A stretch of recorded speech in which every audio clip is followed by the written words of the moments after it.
Hi, I'm Sarah Joseph. I empower people, parents, couples, and professionals with tools that build connection, increase joy, and create ease while strengthening relationships. In today's video, I'm going to share 3 steps for calming an upset child, but really these steps can be applied to adults as well. If you're watching this video on Instagram, on Facebook, or on YouTube, please give me a comment below, tag a friend, let them know that this is available. I'm sure we all know somebody who could use this information. All right, so I'm going to share my screen with you because I have a little presentation here. And before we start with the steps, I think it's important that we dive into how the brain works. This is a little graphic I made up to go along with the book, the children's book I wrote called The Animals in My Brain. And this little poster is available for a free download on my website. So if you want to jump over to sarahjoseph.ca, you'll be able to find The Animals in My Brain downloadable poster for free.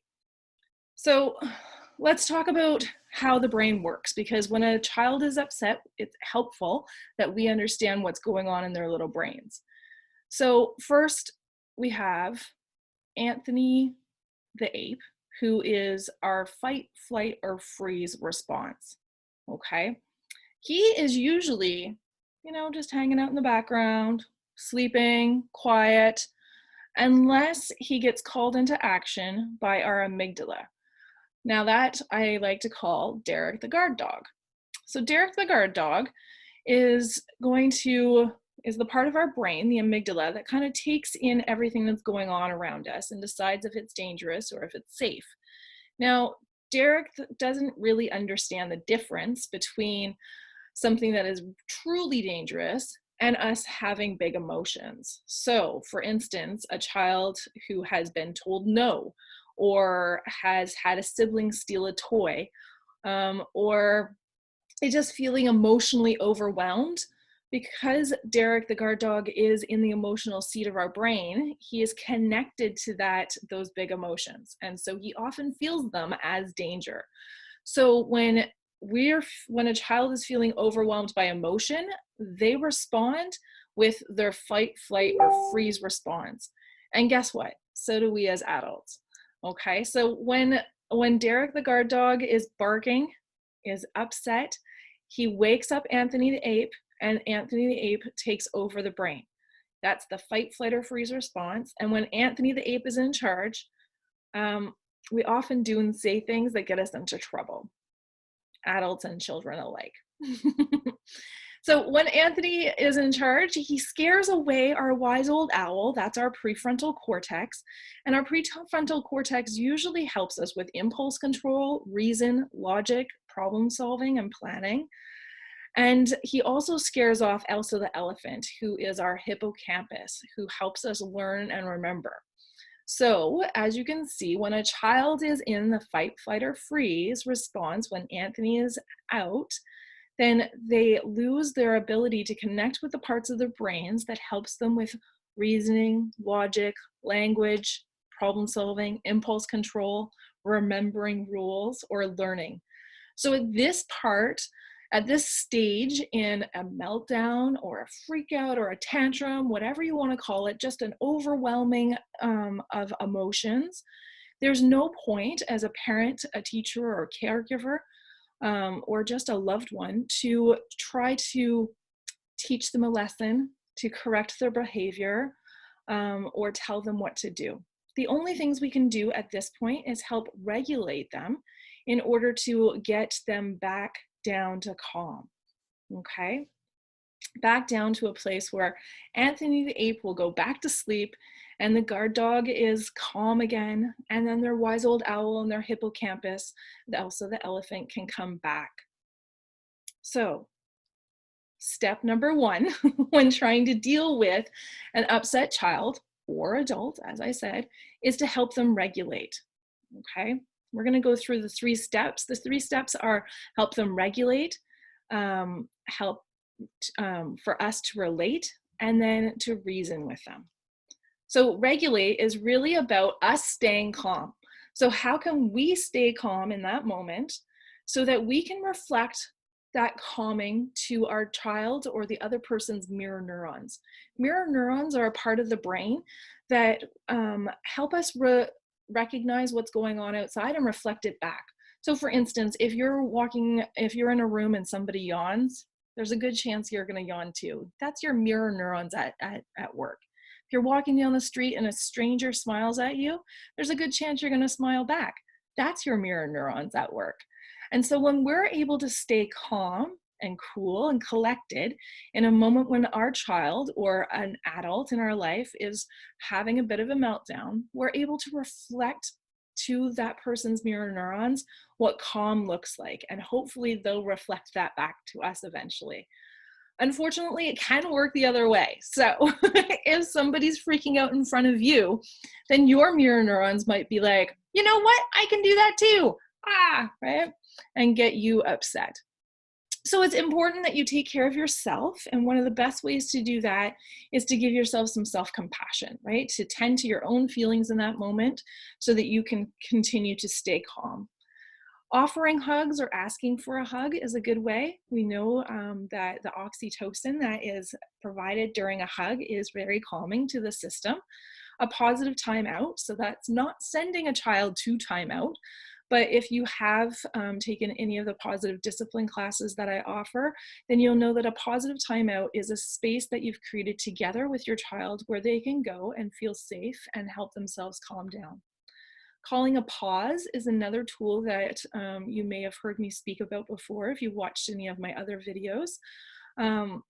And a pause is, again, something that you've set up in advance with your family, and you can call a pause in order to take a break from whatever's going on for everybody to tend to their own feelings and help themselves calm down or get help from an adult.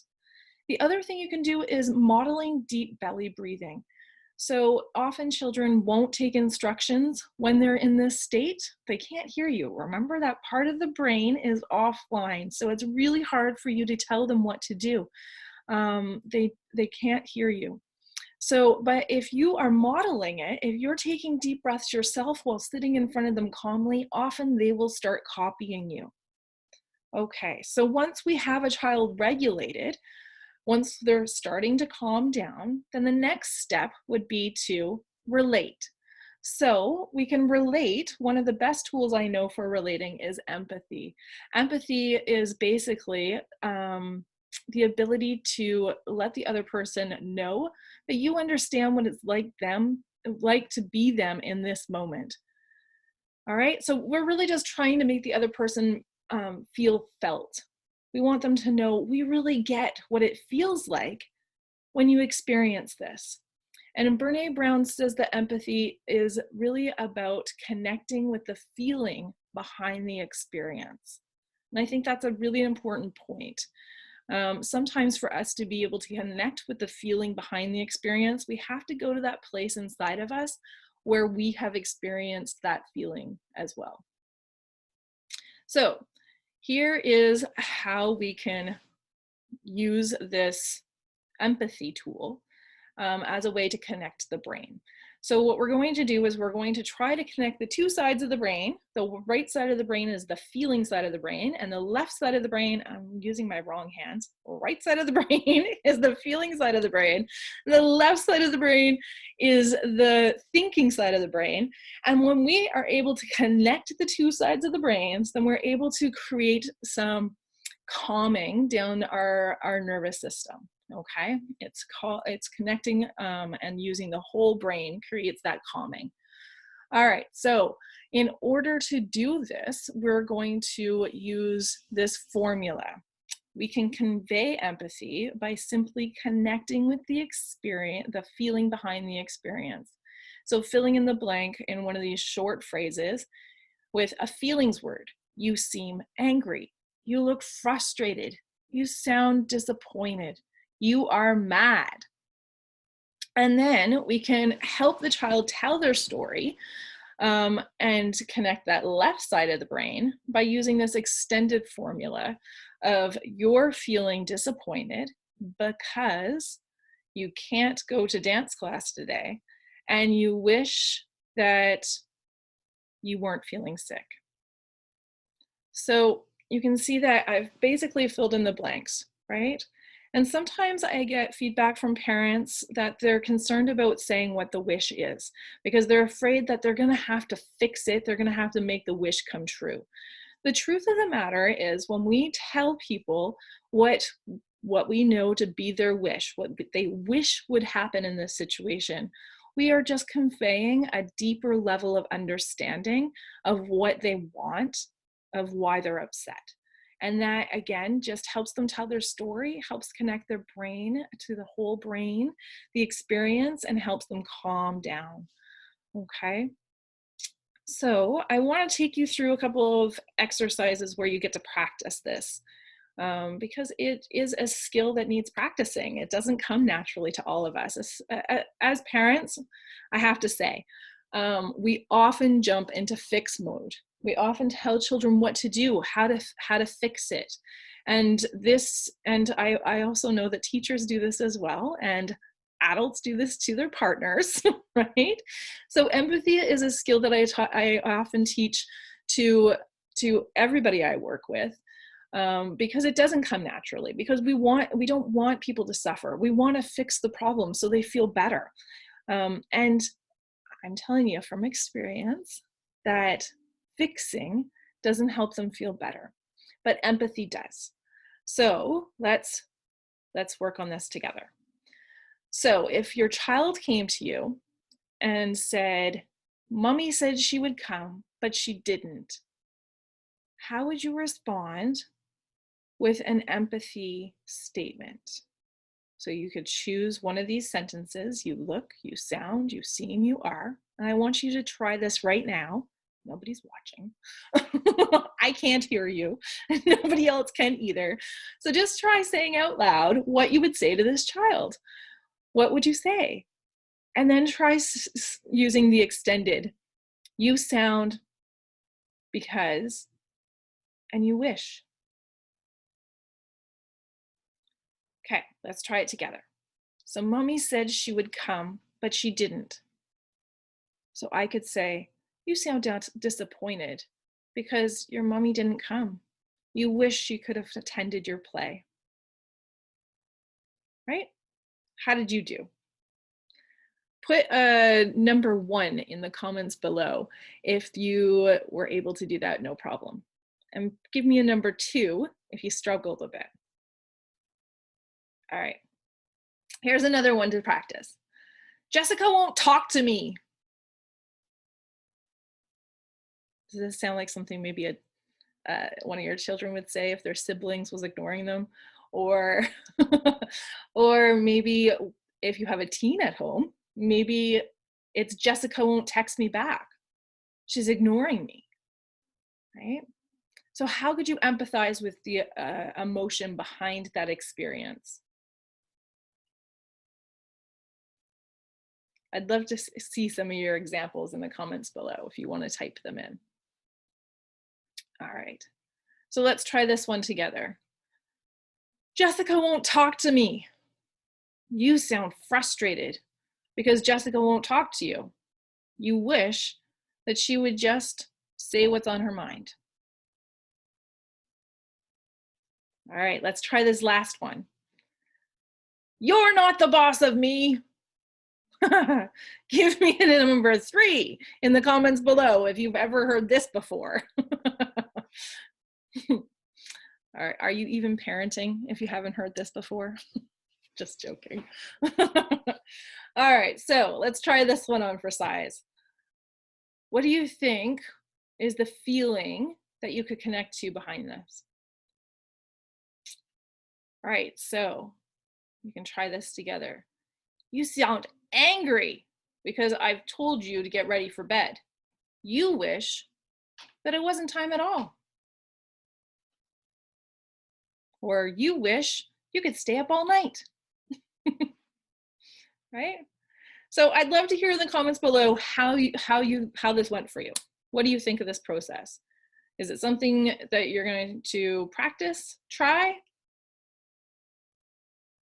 All right, step number 3 is to reason. So at this point, we're hoping that the child or the adult that you're working with is calm. right? And so I just want to go back and remind you about the brain. If the brain is not online completely, if the wise old owl is not back on its perch, then it's not time to problem solve, okay? And to be honest, this can take a while. This can take a while. For adults, the physiological response of being in that elevated fight, flight, or freeze response can take 20 minutes for our bodies to come back into homeostasis or balanced state. And for kids, it can take even longer, like an hour. So you might want to wait for this step until you're really sure that they're calm so things don't elevate again. But you know your child best, and so you'll know when to go in for the reason step, okay? And so the reason step is really the opportunity for you to problem solve together, for you to figure out what happened. How come they got so upset? And what could we do to prevent that from happening again? Was there something that happened that was inappropriate behavior? Then this is the opportunity for you to tell them what they could do next time. And so focus on telling them what they can do instead of what not to do. This is really important because kids don't have an understanding of what appropriate behavior is, especially if we're always telling them what appropriate behavior isn't. See what I'm saying? If they're constantly being told to not yell, not scream, but what can they do with all that energy, all the stuff that's going on inside them, right? We're not telling them the directions or the rules for the game, so to speak. All right, the last part of this reasoning may be to recover from mistakes. So this might be apologizing or cleaning up, or really just coming back together and connecting. And so this is a really important step too, and I'm going to go into it in more detail in another video. But for now, I just want you to know that it's not a good idea to force kids to apologize, and that kids learn to apologize when they're apologized to. So there's a little teaser for you for Recovering from Mistakes video. Look for that one next. Okay, so again, let's just get out of here and we'll wrap things up. I want to let you know that we covered 3 ways to help a child calm down, and those were regulate, relate, and reason. Okay, I'll be doing these videos every Tuesday, so I hope you can join me. If you have any questions or comments, I'd love to read them. Pop them into the comments below. And of course, stop by my website, sarahjoseph.ca, to download your free copy of the Animals in My Brain poster. Thanks for joining me today. We'll see you next Tuesday.